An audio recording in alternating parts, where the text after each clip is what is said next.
porque o Supremo Tribunal Federal vai dar continuidade. Para falar pela liderança da maioria, deputada Maria do Rosário.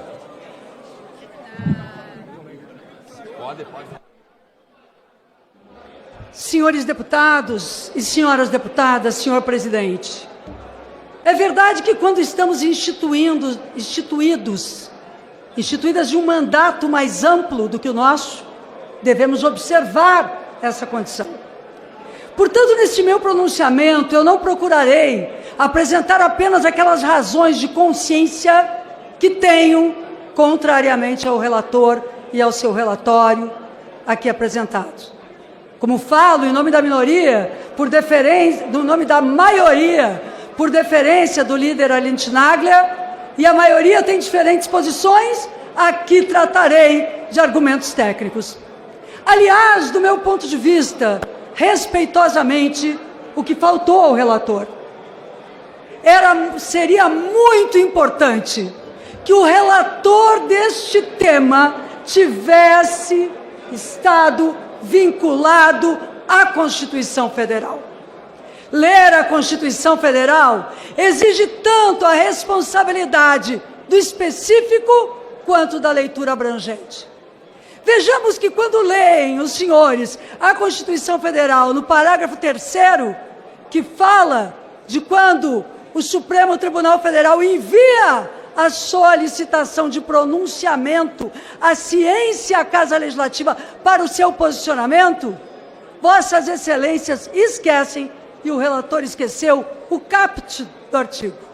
O artigo 53 não se refere a um ex-presidente, a um capitão expulso das Forças Armadas, não se refere a um general, não se refere aos outros, refere-se exclusivamente a deputados e deputadas federais, senadores e senadoras.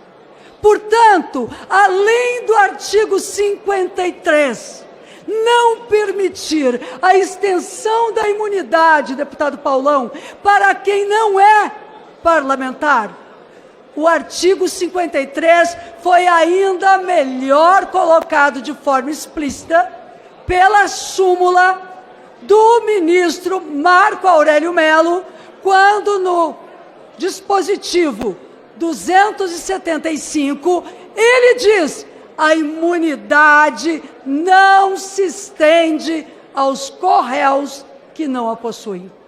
Então, do que estamos falando aqui? De uma anistia trabalhada por outras vias? De algo que o Brasil se levantou contra? Obviamente que o Brasil não aceitou a anistia para quem destruiu essa Câmara dos Deputados, os palácios da República, rasgou a Constituição. Obviamente que o Brasil não aceitou, e nós, parlamento, senhores e senhoras deputadas, temos a memória tão curta que estamos no início de maio e esquecemos todos os meses nos quais nos posicionamos contra aquele janeiro de 2008, aquele 8 de janeiro de 2023. Senhores e senhoras, nós deveríamos estar analisando tão somente o caso do deputado réu, delegado Ramagem. No entanto, o relator trouxe ao processo nomes como Jair Bolsonaro, Braga Neto e outros 30 envolvidos e citados como réu por graves crimes contra este Congresso. Quem votar, portanto, a favor do relatório, estará votando pela liberação, de acordo com o que pensa o relator, pela liberação de todos os que quebraram essa casa, os que destruíram e rasgaram a Constituição. Quem votar contra, quem vota contra, estava tão somente pedindo ao relator que se mantivesse no escopo da responsabilidade constitucional em definir o destino de um deputado, como lhe foi perguntado pelo STF e como é a sua atribuição. Sobre o delegado Ramagem, deveríamos separar o que foi antes e o que foi depois da sua diplomação.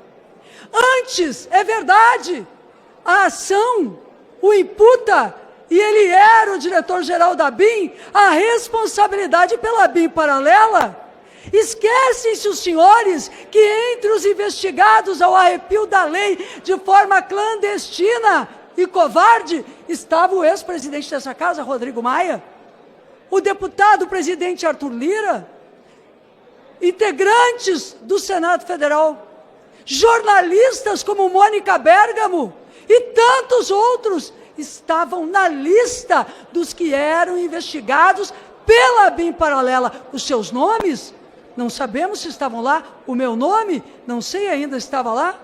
Mas é importante sabermos até que ponto foi o delegado Ramagem. Nós não temos poder de dizer, não investiguem o que ele fez antes de ser deputado. Mas também, sobre o que ele fez após a diplomação, sobre isso sim, podemos decidir. Os que creem que ele parou com sua atividade vinculada ao golpe e ao crime naquele momento, votam sim com o relator. Os que acreditam que o golpe, a tentativa, a ação violenta contra o Estado democrático de direito, o planejamento da morte, do assassinato do presidente Lula, do vice-presidente Alckmin, quem pensa que ele está isento de tudo isso, então o libere. Mas pior que tudo isso, senhores e senhoras, é destroçar a Constituição. Querem os senhores liberar aqueles que estarão fechando o parlamento? Quero lembrar aos senhores, então, que os golpistas de 1964, os que caçaram não apenas Rubens Paiva, mas também o Carlos Lacerda, que apoiou o golpe. O Carlos Lacerda, que apoiou o golpe de 64, foi caçado, foi expulso desse parlamento. Pois é, muitos dos senhores que não veem a gravidade de apoiar golpistas, talvez pensem neste momento e não atentem que hoje os que apoiam corvos são aqueles que terão comidos os seus olhos por aqueles corvos que alimentaram. A democracia não permite atalhos. A democracia e a Constituição é limitada quanto à interpretação. Ninguém pensaria de sã consciência, a não ser movido por interesses políticos ruins, que não são bons para a democracia, e incluir Jair Bolsonaro e a quadrilha dentro deste parecer. Portanto, em nome da Constituição, se querem liberar Ramagem, eu acho que não deveriam, é uma coisa. Mas se querem impedir o Brasil de fazer justiça contra os golpistas, contra os que destruíram o Brasil, não devem